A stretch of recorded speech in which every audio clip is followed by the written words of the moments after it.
Hi everyone, here I am with chapter number 11 of class 8th, and the name of the chapter is The National Movement 1 1885-1918. In this video we'll discuss about growth of nationalism, causes of the growth of nationalism, formation of political association and the birth of Indian National Congress. And rest of the topic we'll study in next video. First of all, we should know the meaning of nationalism. It means patriotism or devotions to the nation. Fine. And in many countries of Asia and Africa, the feeling of nationalism compelled people to fight against foreign domination. Clear? Now I'll tell you about the growth of nationalism. There were some factors that was political, economic, social and culture. All these factors led to the rise and growth of political consciousness towards the close of the 19th century. तो इस तरह की nationalism basically 19th century में देखी गई. Now will study about the causes of the growth of nationalism. I show you the flow chart. It shows all causes of the growth of nationalism. पहले हम बात करेंगे पॉलिटिकल एंड एडमिनिस्ट्रेटिव और administration unification of India. इसमें क्या था, जब Britishers ने हमें रूल किया हुआ था, Britishers ruled over whole of India and they established uniform laws which were applicable to every citizen. जो उन्होंने लॉज बनाए थे वो हर सिटीजन पर इक्वली अप्लाई होते थे. Hence there was political and administrative unification of the country. Fine. And other thing that there was a modern means of communication and transportation, and because of that it was so easy to move from one place to another, and it was so easy to meet with each other, and everything was so easy to plan. जो भी कोई planning होती थी कहीं के area के लिए, that was so easy only because of the means modern means of transportation and communication. Fine. लोग बाग कम्युनिकेट कर पाते थे, इजीली प्लान कर पाते थे हर चीज़ को. क्लियर. इसके बाद बात करते हैं economic exploration of India. When britishers ruled us, तो इकोनॉमिक रिमेन्ड, जो इंडियन पीजेंट्स थे दे कॉन्टिन्यूड रिमेन पुअर. वो गरीब ही रह गए and they were just under the dept.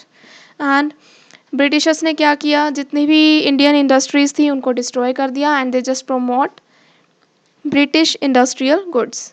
After that जो जितना भी इंडिया का वेल्थ था वो कहाँ चला गया, that was all being taken away to England through many sources, and all this was resented by the Indians.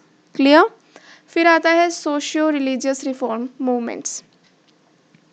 The 19th century saw a series of reform movements. ये रिफॉर्मर्स थे कुछ: Dayanand Saraswati, Swami Vivekananda. Fine. उन्होंने सिखाया that people have to be brave and bold. So these reforms movements played extremely significant role in arousing nationalistic passion against the foreign trade or foreign rule. Okay.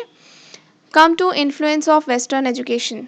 यहाँ पर क्या था, जब एजुकेटेड इंडियंस थे उन्होंने study किया about the work of lock, Spencer, mill and Voltaire. उनको पढ़कर वो बहुत इंस्पायर्ड हुए. देयर वर सम इवेंट्स, जो अमेरिकन वॉर ऑफ इंडिपेंडेंस हुई थी, फ्रेंच रिवॉल्यूशन हुआ था, and events of Wars of Italian unification. ये इन्हीं सारी ही इवेंट से जो इंडियंस थे वो इंस्पायर्ड हुए थे, और बहुत सारे जो यंग मैन थे वो इंग्लैंड गए फॉर हायर एजुकेशन, और वो वहाँ रहे और उन्होंने डेमोक्रेटिक इंस्टीट्यूशन के वर्क के बारे में नॉलेज गेन करी. एंड जब वो इंडिया रिटर्न आए, वापस आए, तो उन्होंने इस पर वर्क किया and they started to work for the freedom and independence to for their motherland. Clear. Now come to role of newspaper, journals and national literature. So printing press, it was also played an important role in creating political awareness in the country. इसमें थे बाल गंगाधर तिलक, उन्होंने एक message spread किया था, that was in a written on the newspaper, and newspaper name was Kesari and महारथा. ऐसे ही भारतेंदु हरिश्चंद्र जी थे और उन्होंने एक प्ले किया था, भारत दूरदास नाम था. ऐसे ही बंकिम चंद्र चटर्जी थे, उन्होंने एक नॉवल लिखी थी आनंद मठ, दैट वाज आल्सो पब्लिश्ड. और ऐसे ही हमारा एक नेशनल सॉन्ग भी आया था, Vande Mataram, that was taken from the novel Anand Math, and people drew great inspiration from this song. Clear. इसके बाद आता है आपका एल्बर्ट बिल कंट्रोवर्सी. इसमें क्या था कि सर एल्बर्ट थे, he was the legal member of viceroy executive council during the Lord Ripon's reign 1880-1884 में। उन्होंने एक बिल इंट्रोड्यूस किया था जहाँ पे उन्होंने बोला था कि जितनी भी जुडिशियल पावर होंगी that was all divided into equal वे।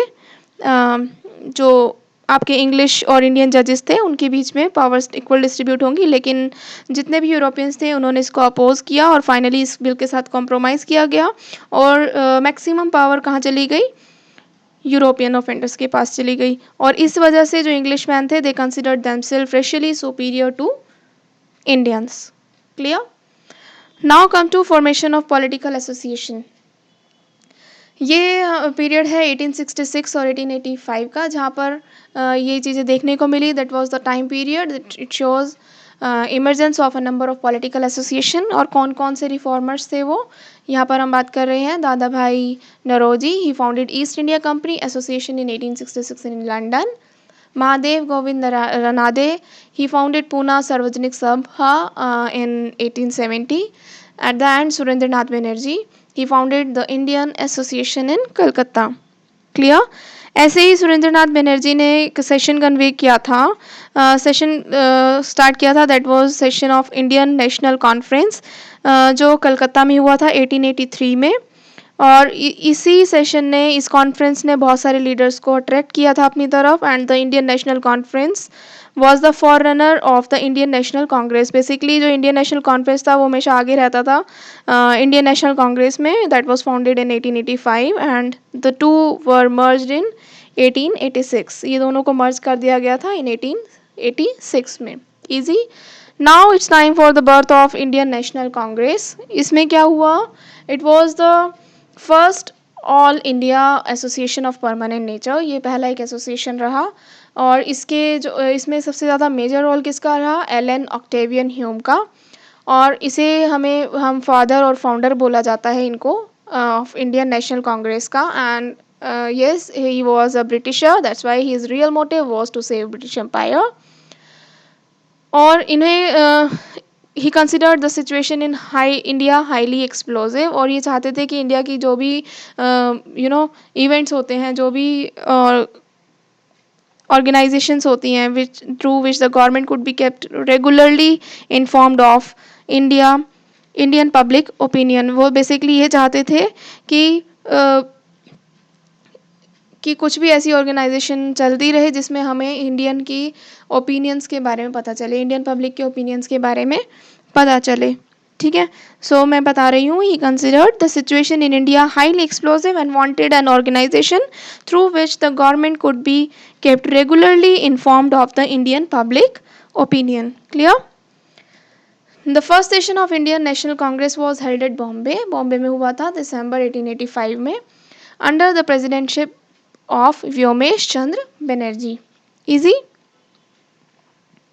ऐसे ही 72 डेलीगेट्स थे from all parts of India. It was attended bye such eminent persons जिनका नाम हम बताएंगे, जैसे दादा भाई नरोजी थे, काशीनाथ, त्रिम्बक, तेलांग, ऐसे ही Pherozeshah Mehta, Badruddin, justice Ranade and others. Clear. ये कुछ हमारे कुछ पर्सन्स थे, they all attended the meeting. Clear. Next हम बात करते हैं objectives of Indian national Congress.